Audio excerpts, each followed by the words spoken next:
So I want to respond to Alex Horatio's comment on my newest Pong video, because I think it presents a fundamental disagreement in how people view narratives or stories. He says, yeah, sure, the people playing the game have some kind of narrative, but that's not Pong's narrative, that's just the player's narrative.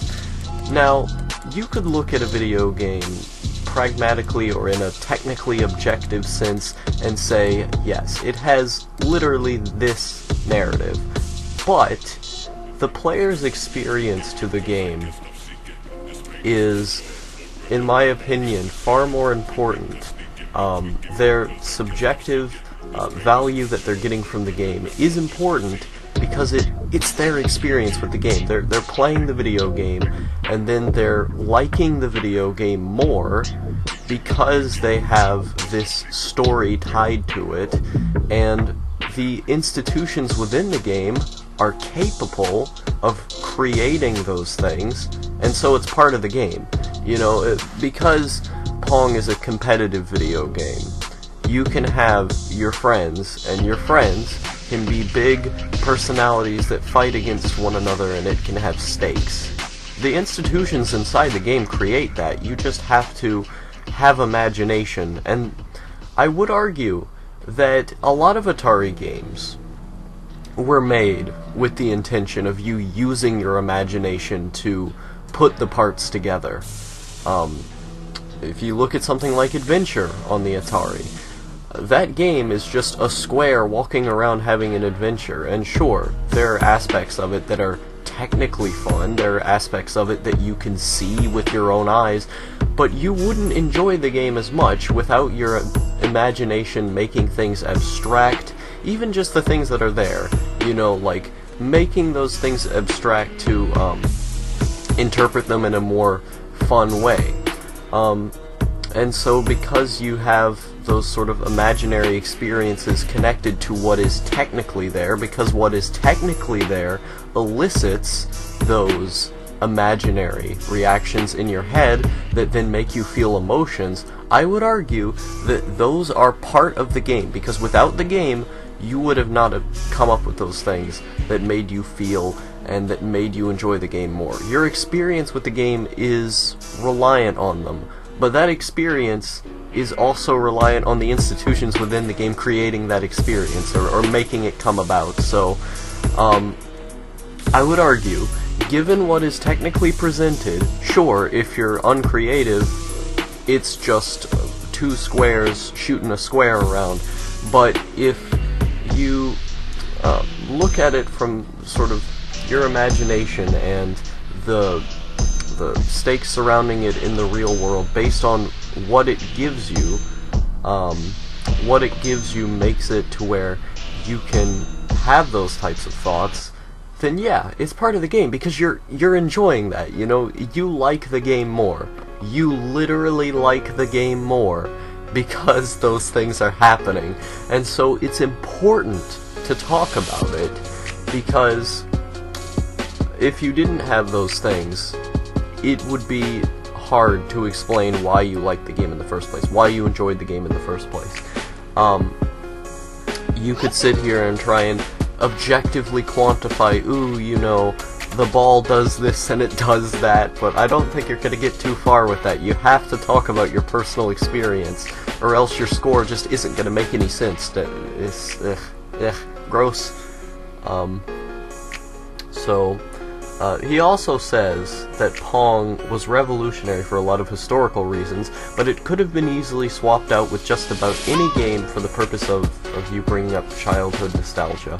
Okay, the reason why Pong is brought up here, and this is with apologies to Alex and other viewers who might not have understand like this aspect of my narrative, because they just didn't see those videos or they forgot about those videos, but I did a few videos about Pong a couple months ago, where basically there was this entire ethos and saga surrounding it, where I said, Drunken Ninja 98, recently, Drunken Ninja 98 did this thing, and I was just responding to my friend who I was in a Skype call with, and I was arguing with them for like 2 hours about Pong, until like Weeb Trash Productions, my other friend, he just left. He just left the call because the argument was just going in circles for so long, and it was honestly sort of painful but hilarious at the same time.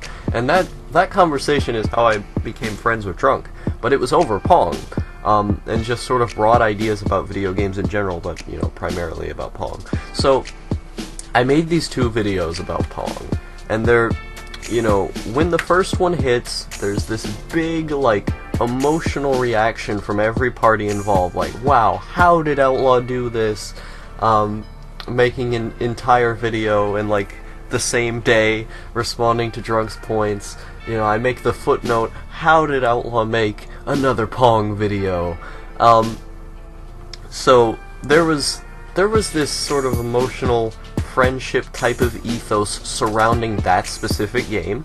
My experience with that specific game was big, the context behind it was big, and so, for the emotional reaction of the people who had that context, who understood the Pong saga, they will understand why I chose Pong.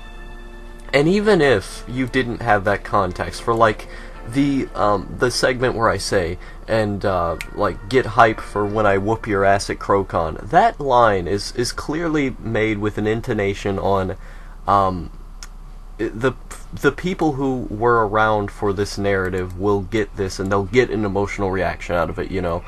But like, even if you don't have that context strictly, I give a specific example of something that happened to me and why Pong is important. It's just an example, dude. Yeah, I could have swapped it out with any other game, but there's no reason to, because this one is the important one. This is the one that has emotional resonance to it the most, and so of course I talk about this one because this one has the most emotional resonance to it. So, this is just kind of wrong. Like, it just makes no sense. It doesn't make sense. Yeah, I could have swapped it out for every other game, but this example works the best, both in the context of people who understand my narrative, and just the way I explained it, of, okay, yeah, this guy has a problem with me or whatever, and, you know, you get that from the video, even without watching the whole Drunken Ninja 98 saga.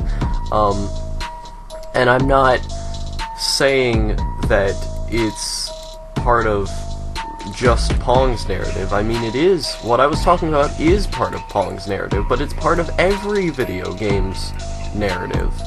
All of them tie into your personal experience. All of them have your personal experience in it.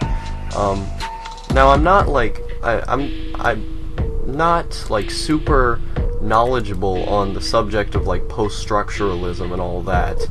I haven't read any of Roland Barthes's stuff, but if I recall correctly, and please correct me if I get this wrong, but basically one of his core concepts was your experience with media, or how you interpret something, is already in the work. And I completely agree with that idea. If you're getting something out of a work, if the institutions provided in a work allow you to get something out of it, even if it just connects to an event that happened in your life, that event is in the work, because the work was made in such a way that it can remind you of those things. And so anything can be part of Pong. Anything.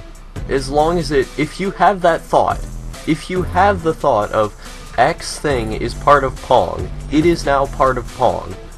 Of course, as I said, this comes from a very, like, subjectivist, personal experience perspective, but, in my opinion, that is the best perspective, because your experience with media is inherently subjective. And I think this view of, oh, it's not part of Pong's narrative, you could have applied these same concepts to any game, completely misses the point. And, you know, I respect where you're coming from, but I have to vehemently disagree. I think that whatever technically happens in the game is just what technically happens to it. The full meat of the game is your personal experience. It is your narrative behind it, not entirely what was just made by them. What was made by them is part of the experience, but you're also part of the experience, and that happens no matter what, unless you're like just dull and you don't have an imagination in a lot of these cases, which, I mean, you know, respect, you know, fair enough, respect to those people, but I think a lot of us, or the majority of us, do feel differently, and yeah, basically that's what I was sort of getting at with this video, is that it is part of the game, because if you can see it, if you can feel it, based on what was in the game, then it is. It's there. Essentially, Alex Horatio is wrong. Get